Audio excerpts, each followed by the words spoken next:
Assalamualaikum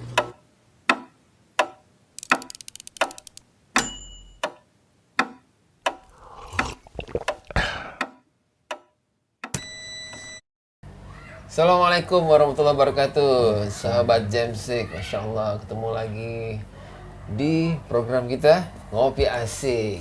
Yoi. Hari ini kita kalau ngobrol sama saya tentunya Naim, sama keyboardis kita Mr. Rizal Andika. Assalamualaikum Zal. Waalaikumsalam Bang. Alhamdulillah. Sehat Zal? Alhamdulillah. Sehat ya. Jadi kemarin Lebaran mudik ya? Mudik Bang. Alhamdulillah. Alhamdulillah lumayan. Darat, laut, udara? Darat. Darat dan laut kayak ya. Pulang ke Payakumbuh aja? Payakumbuh ya. Alhamdulillah. Lumayan itu, jauh. Enggak deh. Berarti nyetir sendirian ya? Dari sendirian. Anjir. Ini pulang Jakarta sampai Payakumbuh itu habis berapa hari tuh? 2 hari sih kan. 2 hari ya? Nyetir sendiri ya? Nyetir sendiri. Nggak pakai seperdua ya? Nggak ada. Anjir. Allah, seru. Payakumbuh seru ya? Seru banget ya? Bang. Udah lama juga kan nggak Lebaran Idul Fitri itu udah lama. Ini pengalaman pertama Lebaran sama istri? Iya benar, sama anak juga. Pertama ya? Masya Allah. Jadi Brother Rizal nih alhamdulillah sudah berkeluarga dan punya seorang putri. Lebaran pertama ya. Dan si kecil lewat darat ya? Darat. Masya Allah. Sehat semua alhamdulillah. Alhamdulillah. Alhamdulillah, Masya Allah. Ajib. Nah, Sobat Jamsik sekalian, di Ngopi Asik kali ini kita mau bahas nih sesuatu yang lagi viral nih saat ini nih. Jadi ini akan ada satu konser Coldplay yang lumayan banyak kan ya kontroversialnya ya. Mulai dari tiket yang mahal, terus ada beberapa organisasi ya yang melarang karena karena dianggap membawa campaign LGBT di konser Coldplay ini. Nah, kalau menurut Rizal nih gimana nih ngelihat fenomenanya sekarang nih mau konser Coldplay di Indonesia nih? Menurut saya sih Bang, fine-fine aja sih Bang. Yeah. Coldplay konser di Indonesia. Karena dari kita musisi nih, Oke. kita tuh butuh inspirasi Bang. Dari segi sound, performnya gimana, Konsep seperti apa? konsepnya. Dan saya yakin Coldplay ke Indonesia tuh bukan dalam rangka yang tadi. Campaign kan? Bukan, mereka tuh konser Bang di sini. Ya benar. Emang pure konser ya? Konser. Nah, kalau kita bicara ke arah situ ya, Wah. ini Coldplay, dia dengan yang kayak gitu yang kita tahu. Kalau memang iya begitu. Kalau yang emang iya kayak seperti itu. Sama aja dengan kita nonton konsernya Maher Zain nih. Ya. Tapi kita sambil mabuk Bang. Haram juga kan. Iya. Iyalah. Ya kan? Datang gandeng Nggak ada yang- pacar yang bukan muhrim ya. Ya haram. Ketika nonton konser ninggalin sholat, Iya. haram ya. Haram. Ya benar ya. Nah, dari Manaim gimana nih pandangannya? Iya benar. Kalau dari kacamata musisi kita seperti yang Rizal bilang tadi ya, kita butuh referensi kan. Kalau perkara mereka dianggap mengkampanyekan tentang LGBT, apa ya? Kita nggak perlu lihat itunya deh. Sekarang kan kita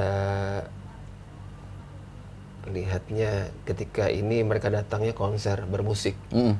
Ya kayaknya lebih cocok kalau kita membandingkan antara musik dan musik gitu. Kalau ketika musik dibandingkan keimanan kayaknya kurang pas rasanya kan. Maka kalau kita lihat kalau si Coldplay memang dia memang mengkampanyekan itu, ya kita pun tidak setuju pasti. Enggak. Kita orang Islam kan, di Islam sendiri nggak ditentang, tidak boleh. Nggak boleh Kan dengan LGBT itu. Tapi ketika mereka datang dengan konser, tidak ada membawa hal-hal seperti itu, rasanya ya sah-sah aja sih. Ketika kita mau datang pun misalnya kita ya namanya kita berdakwah ya, mungkin tidak hanya dengan perkataan, mungkin dengan perbuatan kan bisa kan. Kita datang ke situ pun bagi yang mau nonton konsernya, kita yang Islam ya, kita yang Muslim, datang ke sana, tetap jaga adab-adab kita. Ketika memang sudah waktu masuk sholat, jam waktu sholat ya kita sholat gitu. Kalau perlu kita memang harus bawa sajadah sendiri, kita gelar sendiri kan. Itu salah satu dakwah, bukan kita ria. Dan mungkin panitia pun akan menyediakan booth-booth tertentu yang untuk ya toilet aja mereka sediakan, tempat makannya mereka sediakan gitu kan. Mesti yang tempat ibadah kayaknya akan disediakan, karena pengalaman beberapa kali ada yang konser-konser sebelumnya memang ada disediakan booth yang memang untuk sholat, musola lah gitu. Jadi panitia pun menyediakan. Jadi di situ kita bisa lihat kan, maksudnya kita bisa bikin suasana ketaatan juga. Ketika orang melihat, oh iya ya, kita nonton konser, tapi masih tetap jaga kewajiban kita, tetap jalanin kewajiban kita. Seperti itu. Nah, iya. Kalaupun semisalnya nanti saya nonton ya, saya tuh ngelihatnya tuh dari segi ini bang, soundnya tuh gimana sih? Iya betul. Scansernya tuh gimana sih? Nah itu tuh nanti saya terapin lagi di saya manggung. Ya, betul. Nah itu tuh saya ngelihatnya cuma dari sisi itu doang. Karena ya benar kan, kita musisi itu butuh referensi tadi. Butuh banget gitu. Seperti apa di panggung, seperti apa nyusun lagu seperti apa kan, dari lagu ke lagu seperti apa nih yang buat gimmick-gimmick yang mau dibawa ya kan.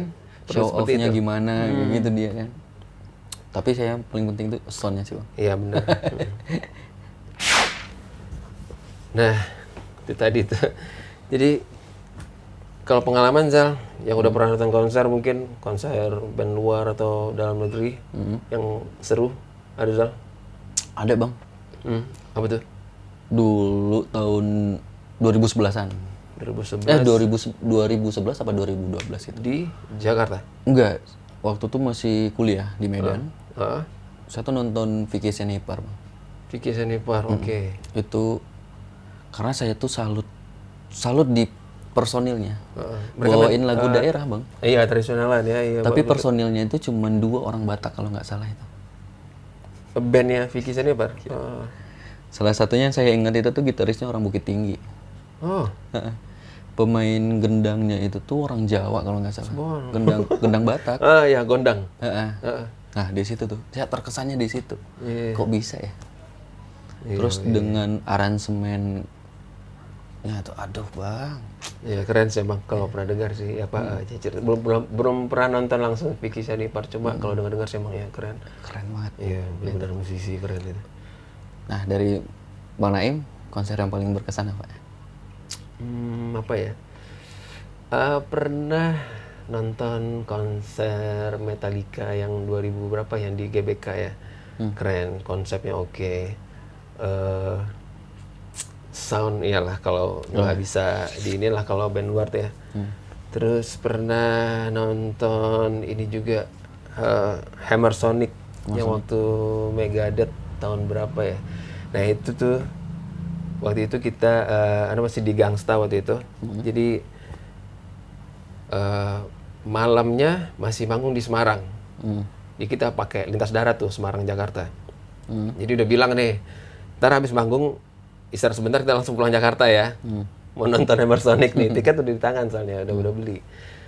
Terus iyalah pulang. Jadi malam tuh pulang ke Jakarta. Sampailah di tol Cikampek itu sekitar ya siang.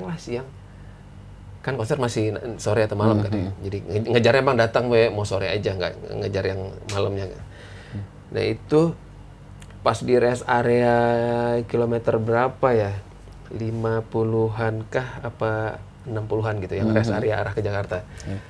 Kita lagi istirahat di situ. Nah, tiba-tiba di depan kita udah ada bis satu bis parkir. Itu bajunya hitam semua. Baju hitam semua. Ternyata mau nonton udah pasti Hammer Sonic. BK Burger Kill apalah gitu kan. Bandnya kaosnya macam-macam lah. Mulai dari yang pakai celana panjang, celana pendek, robek-robek. Tapi uniknya, maksudnya ajib itu ya. Anak metal tuh yang lihat tuh. Itu kita lagi istirahat pas zuhur, pas waktu zuhur. Itu yang pakai celana pendek keluar dari bis itu bawa sarung, sholat. Yang celana panjang sholat. Ya beberapa ada yang masih ya selo-selo ngerokok gitu. Cuma ngeliat ya Allah benar-benar ya. Itu sempat loh mereka berhenti juga di rest area itu sholat. Ajib itu. Kaosnya boleh hitam metal-metalan ya kan. Tapi nggak deh dia celana army yang ikat pinggangnya yang kayak anak pang tuh ya kan gitu. Yang berbesi-besi gitu. Iya.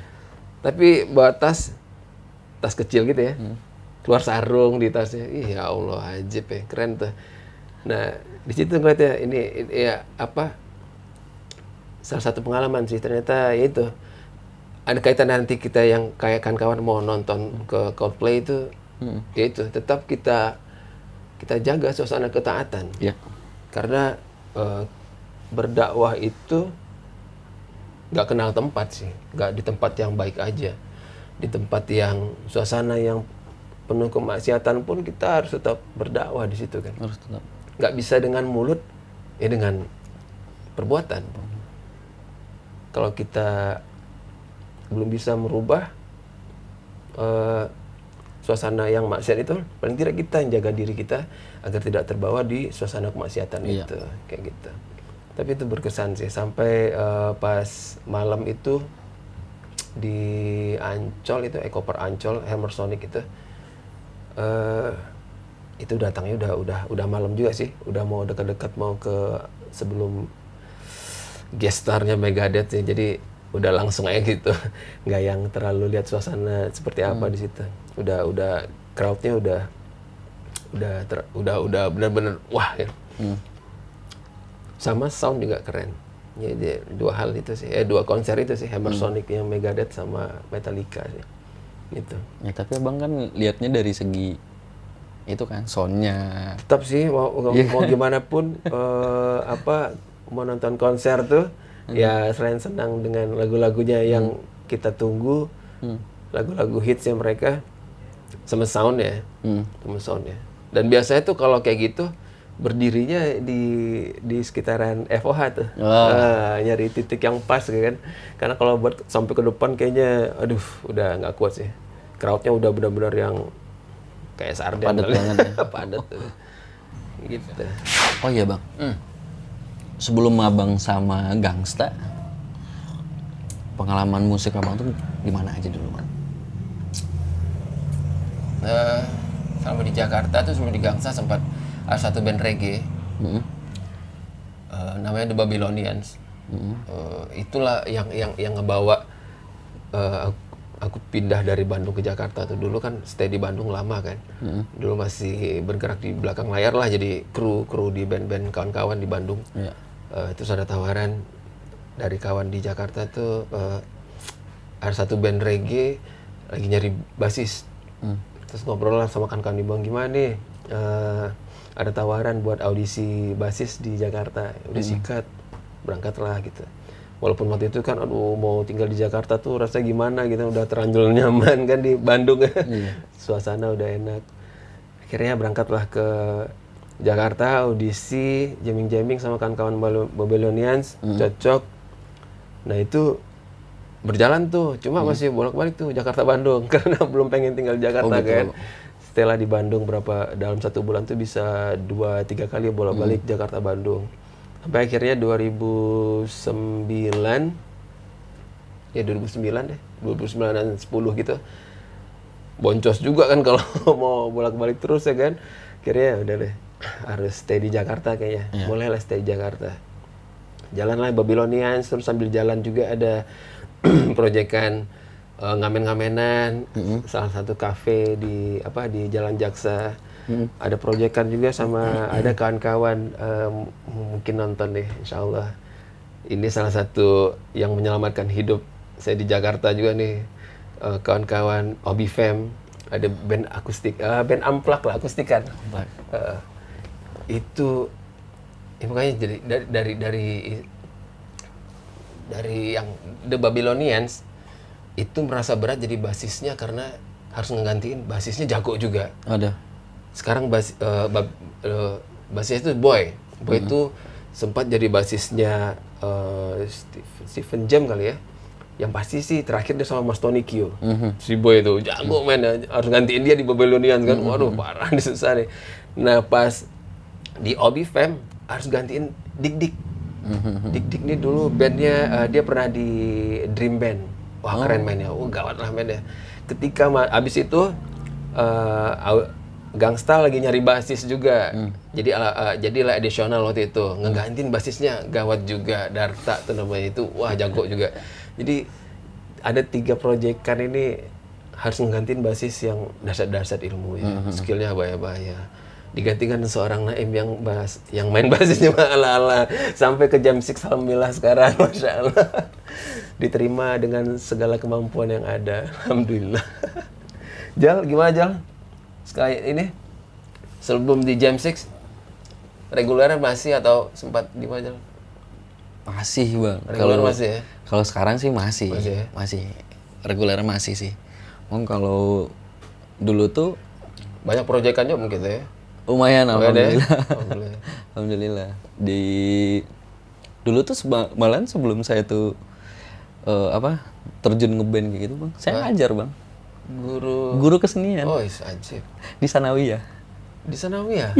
Di Padang. Di Di Padang? Payakumbuh. Payakumbuh? Guru kesenian dulu. Oh, berarti bukan hanya ngajar keyboard ya?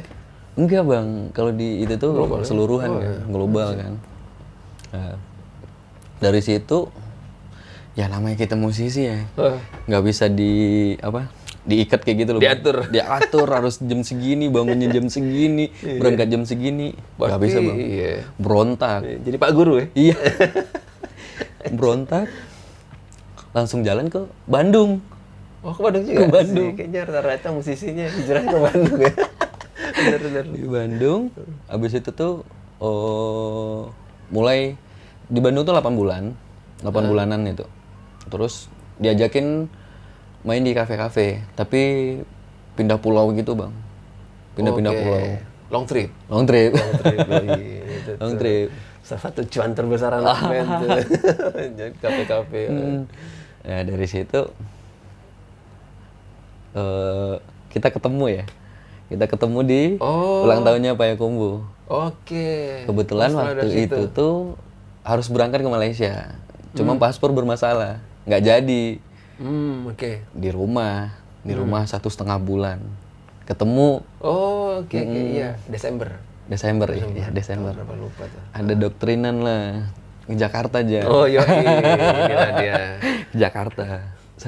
Padahal dalam pikiran tuh nggak ada bang, nggak ada pikiran ke Emang sih. Jakarta. Dan kita juga nggak nyangka kalau Rizal tuh ternyata termakan gitu. Akhirnya tiba-tiba ujung-ujung dia nyampe ke rumah. Udah di Jakarta, kasih alamat Sherlock, datang ke rumah. Insya Allah, beneran nyampe Jakarta dia. Di Jakarta, habis itu berapa bulan ya saya coba reguler lagi, reguler. Itu dari link-link yang dulu juga? Enggak, Oh, buka baru? buka baru bang. Wajib.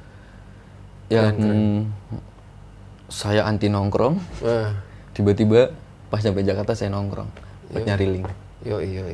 Harus kayak gitu kan, nongkrong biar kenal dulu nih sama orang-orangnya. Di situ dapat saya dikasih session sama Danes Rabani namanya. Itu sampai COVID. Oh, Sampai COVID lumayan, doang, ya. udah. Setelah itu Main apa ya? lumayan lama bang. Setelah itu sama Ustadz Dery Oh, dari Sulaiman. bener. Sama. Sempat juga ikut Sama project juga, itu ya. iya. Beda waktu tapi mungkin ya. Beda ya. Itu lama bang. Sama Ustadz Dery juga lama ya? Iya. Lama sekali jalan tuh kalau misalnya di yang kemarin-kemarin, yang sebelum-sebelumnya ya, Wah.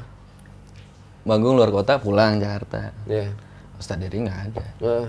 Manggung luar kota sebulan. Yo, cair. Sebulan bang. Nah, habis itu kalau band-bandan banyak di sini, alhamdulillah. Ada beberapa proyekan juga. Sempat juga beberapa kali sama ini Dodit Mulyanto. Oh, iya. Komedian. Komedian. Iya. Cuman gitaris itu. Iya, tapi keren katanya mainnya. Keren. Ya. Gitaris dia. Skill ya? Iya. Skill. Di situ ya musik.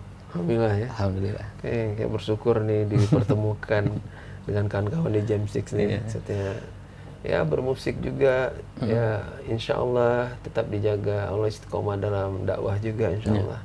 Ya semoga Allah luruskan terus niat kita yang kan di Jam 6 nih. Semoga bertahan terus itu ya, istiqomah insya Allah. Ya, oke, sobat Jam 6 sekalian, untuk ngopi asik kali ini kayaknya cukup segini Zal ya. Insya Allah kita nanti sambung lagi dengan tema-tema yang lain lagi. Kemudian buat sobat-sobat Jam 6 nih yang mau nonton konser Coldplay ya, yang tadi kita bahas, ya silahkan. Kalau saya pribadi sih tidak ada larangan sih secara kacamata dari musik dan musisi ya. Silakanlah kalau mau nonton, tapi jangan lupa luruskan niat, jaga ketaatan. Ini kita orang Islam ini ada kewajiban yang paling dekat itu 5 kali dalam sehari, salat fardu ya. Jadi ketika rasanya kalau mau nonton konser tuh dari siang kayaknya udah jalan deh sampai malam gitu kan. Nggak mungkin datangnya sore gitu. Bahkan mungkin dari pagi udah ada yang ngantri pasti. Pasti. Nah itu jangan sampai tinggal salat fardunya. Jangan ketaatan, jauhi maksiat. Bikin suasana ketaatan ketika di situ ya kan. Yang pasti kalau kita mampu rasanya untuk nonton, silakan nonton. Jangan memaksakan kemauan tapi sampai harus menyusahkan diri sendiri, menyusahkan orang lain, jangan sampai. Terlebih dalam waktu dekat ini juga kita kan sebentar lagi mau Idul Adha juga ya. Nah, ada hari raya kurban. Nah, rasanya ada yang lebih penting mungkin ya. Benar. Berkurban. Ketika kita mau nonton Coldplay, siapkan juga untuk berkurban kita, insya Allah. Ya, insya Allah. Mudah-mudahan ada manfaatnya pembicaraan kita kali ini. Ambil baiknya, buang buruknya, insya Allah. Kalau ada yang salah, pasti datang daripada diri sendiri. Kalau ada kebaikannya, kebenarannya pasti datang pada Allah SWT. Dan jangan lupa pantengin terus ya sosmed kita, Jam 6 Point, akan ada merchandise kita yang akan kita keluarkan. Nanti kita update terus, akan kita keluarkan nanti di marketplace Jam 6 Point, insya Allah. Sampai jumpa lagi di Ngopi Asik berikutnya. Assalamualaikum warahmatullahi wabarakatuh. Waalaikumsalam.